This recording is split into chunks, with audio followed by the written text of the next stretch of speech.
જય Hind. Only for study ચેનલમાં તમારા દરેક મિત્રોનું હાર્દિક સ્વાગત છે.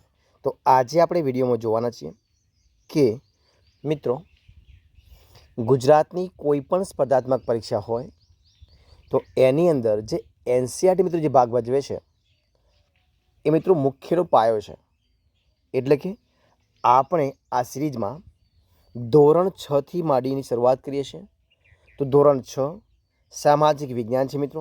એના મોસ્ટ આઈએમપી મિત્રો જે એમસીક્યુ પ્રકારના પ્રશ્નો છે આપણે લઈએ છીએ અને એનસીઆરટી મિત્રો જે સિલેબસ છે એ પ્રમાણે એમસીક્યુ પ્રશ્નો લઈએ છીએ. અને આ વિડીયોમાં ભાગ નંબર 1 છે.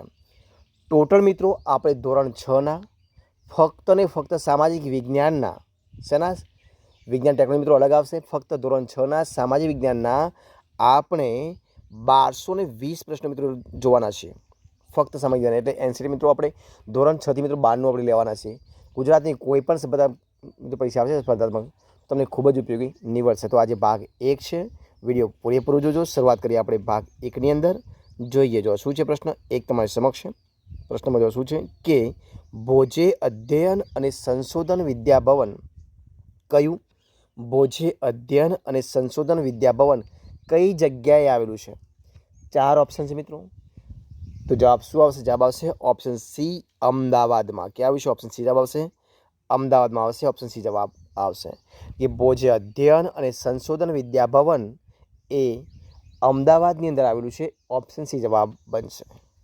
પ્રશ્ન આપણે બીજો જોઈએ. જો કયો છે પ્રશ્ન કે કયા રાજાઓના સિક્કા ખૂબ જ પ્રખ્યાત હતા? તો ઉપરોક્ત તમામ રાજાઓ મતલબ કે ગોપી યુગના રાજાઓ, મૌર્ય યુગના રાજાઓ અને ગ્રીક યુગના મિત્રો જે રાજાઓ હતા, ગોપી યુગના રાજાઓ, મૌર્ય રાજાઓ અને ગ્રીક રાજાઓ હતા મિત્રો, તમામ રાજાઓના જે સિક્કાઓ હતા એ ખૂબ જ પ્રખ્યાત હતા. એટલે કે ઓપ્શન જવાબ આવશે ઓપ્શન બી. કયો જવાબ આવશે? ઉપરોક્ત તમારે જવાબ આવશે ઓપ્શન બી જવાબ બનશે. જોઈએ પ્રશ્ન આપણે આગળ કે પ્રાચીન સમયમાં શું છે પ્રશ્ન? પ્રાચીન સમયમાં માનવી લખવા માટે તાડપત્ર કયું લખવા માટે તાડપત્ર અને ભોજપત્રનો ઉપયોગ કરતો તો તેને શું કહેવાય?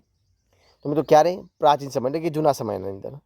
તો પ્રાચીન સમયમાં મિત્રો માનવી લખવા માટે તાડપત્ર અને ભોજપત્રનો ઉપયોગ કરતો તો એને કહેવાય હસ્તપ્રતો. શું કહેવાય? એને કહેવાય હસ્તપ્રતો કહેવાય. જવાબ આવશે ઓપ્શન બી હસ્તપ્રતો એને કહી શકાય. ઓપ્શન બી જવાબ બનશે.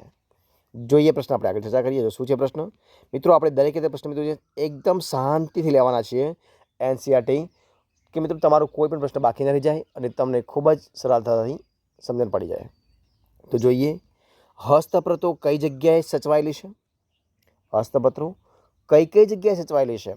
તો એ અને ડી બંને મતલબ કે મઠોમાં અને મંદિરોમાં. હસ્તપત્રો ક્યાં ક્યાં સચવાયેલી છે?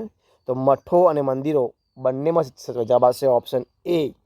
એટલે કે શું આવશે? બી અને ડી બંને. કઈ આવશે? સોરી એ અને મિત્રો આવશે બી અને ડી બંને. અહીંયા આવશે બી. તો બી અને ડી બંને એ જવાબ આવશે. એટલે કે મઠો અને મંદિરો બંનેમાં. જવાબ આવશે ઓપ્શન એ. જોઈએ પ્રશ્ન આપણે ચર્ચા કરીએ કે ઈસવીસન પૂર્વે એટલે શું? તો એ કોને કહી શકાય? તો ઈસવીસન પૂર્વે એટલે ઈસુ ખ્રિસ્તના જન્મ પહેલાં. ઈસવીસન એટલે ઈસુ ખ્રિસ્તના જન્મ પછી. ઈસવીસન પૂર્વે એટલે તો ઈસુ ખ્રિસ્તના જન્મ પહેલાં બની ઘટના હોય ને ઈસુ ખ્રિસ્તના એટલે કે ઈસવીસન પૂર્વે કહી શકાય. તો જવાબ આવશે ઓપ્શન બી ઈસુ ખ્રિસ્તના જન્મ પહેલાં. જોઈએ પ્રશ્ન આપણે ચર્ચા કરીએ કે નીચે પૈકી કયો પ્રાચીન ઇતિહાસ જાણવા માટેનો સ્ત્રોત નથી? પૂછ્યું છે અહીંયા નથી છે. તો કયો આવશે? તો જે મિત્રો વાહનો છે એ વાહનો નથી. નીચે પૈકીના જે વાહનો છે એ પ્રાચીન ઇતિહાસ મિત્રો સ્ત્રોત નથી, પરંતુ ભોજપત્ર, અભિલેખો અને તામ્રપત્ર એ ઇતિહાસ જાણવા માટે મિત્રો જે સ્ત્રોત છે પરંતુ અહીં નથી પૂછ્યું છે. તમારો જવાબ આવશે ઓપ્શન બી વાહનો. ઓપ્શન બી જવાબ આવશે. જોઈએ પ્રશ્ન આપણે આગળ. તો શું જે પ્રશ્ન છે?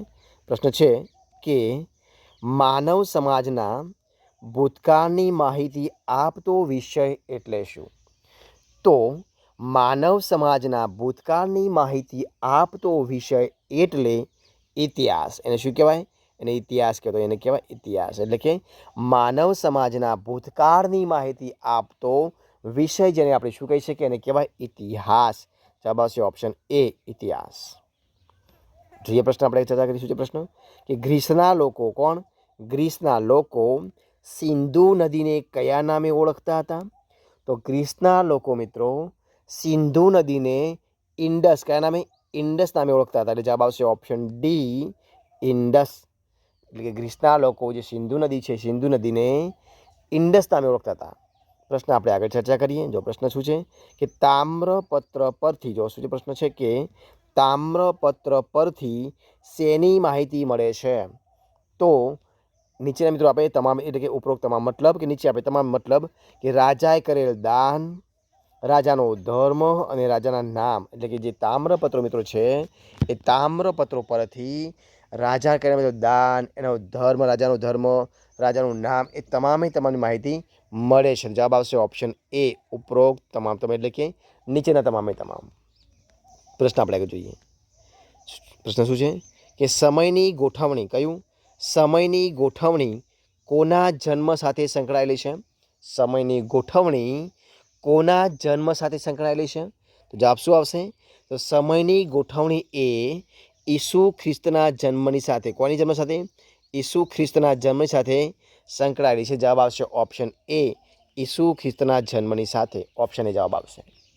પ્રશ્ન આપણે આગળ ચર્ચા કરીશું. છે પ્રશ્ન છે કે સિક્કા પરથી, શેના પરથી? સિક્કા પરથી શેની માહિતી મળે છે? તો સિક્કા પરથી નીચેના તમામ, એટલે કે ઉપરોક્ત તમામે તમામ. એટલે જવાબ આવશે ઓપ્શન એ, એટલે કે રાજાનું નામ, રાજાની સંસ્કૃતિ, રાજાનો ધર્મ, એ કયો તો તમામે તમામ જાણવા મળી રહે છે.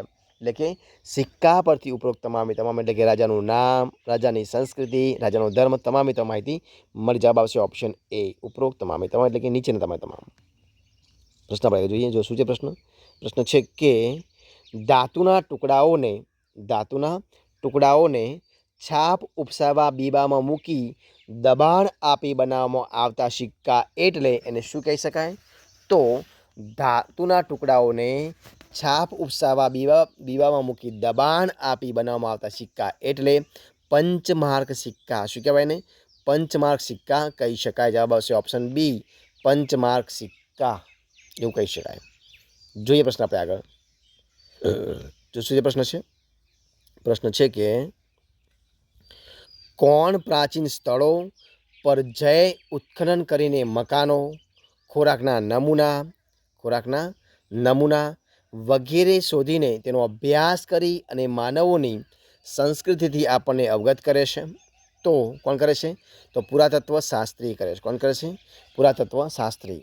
એટલે કે જો આપણે ફરીથી જોઈએ પ્રશ્ન કે કોણ પ્રાચીન સ્થળો પર જય ઉત્ખનન કરી મકાનો, ખોરાકના નમૂનાઓ વગેરે સુધી તેનો અભ્યાસ કરી અને માનવની સંસ્કૃતિથી આપણને કોણ અવગત કરે છે? તો મિત્રો એ કરે છે પુરાતત્વ શાસ્ત્રીઓ.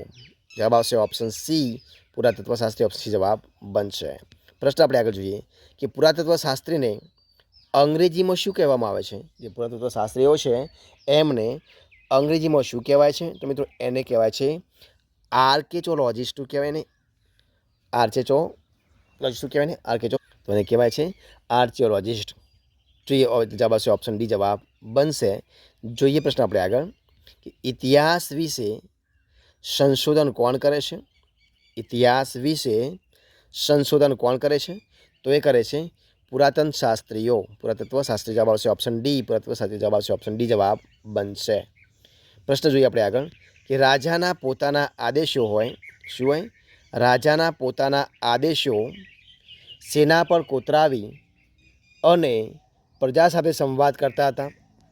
તો રાજા પોતાના આદેશો સેના પર કોતરાવી અને પ્રજા સાથે સંવાદ કરતા. તો રાજા પોતાના આદેશો જે છે એ કોના પર? તો શિલાલેખો પર. કોના પર?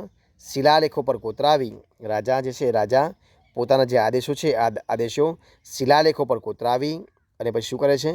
એના પછી સંવાદ કરે. જવાબ આવશે ઓપ્શન એ, એટલે કે રાજાઓ પોતાના આદેશો શિલાલેખો પર કોતરાવી અને પ્રજા સાથે સંવાદ કરતા હતા. પ્રશ્ન જોઈએ આપણે આગળ. ભારતમાં મળી આવેલ સૌથી જૂના સિક્કાનું નામ શું છે? તો ભારતમાં મળી આવેલ સૌથી જૂના સિક્કાનું નામ છે પંચમાર્ક. શું નામ છે? પંચમાર્ક. જવાબ આવશે ઓપ્શન સી, જવાબ આવશે પંચમાર્ક. જોઈએ પ્રશ્ન આપણે આગળ કે ગુજરાતમાં શું છે? ગુજરાતમાં કઈ જગ્યાએથી 4000 વર્ષ જૂનું શહેરી એટલે કે શહેર મળી આવ્યું છે? ગુજરાતમાં કઈ જગ્યાએથી 4000 વર્ષ જૂનું શહેર મળી આવ્યું છે? મિત્રો આવે છે ને કે મળી આવ્યું હતું. અહીંયા આવશે આવ્યું અને અહીંયા હતું. બરાબર. તો કઈ મળી આવ્યું હતું? તો આવશે ઓપ્શન એ, જવાબ આવશે કચ્છ. ગુજરાતમાં કચ્છ જગ્યાએથી 4 વર્ષ જૂનમાં એટલે કચ્છ જિલ્લામાંથી જૂનું શહેર મળી આવ્યું હતું. જોઈએ પ્રશ્ન આપણે આગળ. કયું છે પ્રશ્ન? કે ભારત નામનો ઉલ્લેખ સૌપ્રથમ શેમાંથી જોવા મળે છે? તો ઋગ્વેદમાંથી. જે ભારત આપણો દેશ છે એ ભારત નામનો ઉલ્લેખ સૌપ્રથમ શેમાં જોવા મળે છે? તો ઋગ્વેદ નામનો ગ્રંથ છે એમાંથી જોવા મળે. જવાબ આવશે ઓપ્શન બી, ઋગ્વેદ. જોઈએ પ્રશ્ન આપણે આગળનો, અને આ વિડીયો છેલ્લો પ્રશ્ન આપણે જોઈએ. જો શું છે પ્રશ્ન છે, જો તમારી સમક્ષ પ્રશ્ન શું છે કે ઇન્ડિયા શબ્દ કયા શબ્દ પરથી ઉતરી આવ્યો છે? તો ઇન્ડિયા શબ્દ છે શબ્દ ઇન્ડુસ. કોના પરથી? જે ઇન્ડુસ શબ્દ છે ઇન્ડુસ પરથી ઉતરી આવ્યો. જવાબ આવશે option A, Indus. Option A જવાબ આવશે.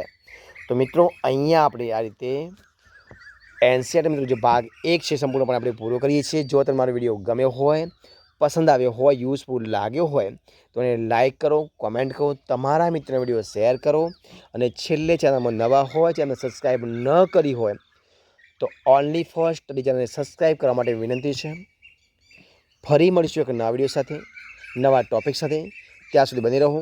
જય હિન્દ, જય ભારત, બેસ્ટ ઓફ લક.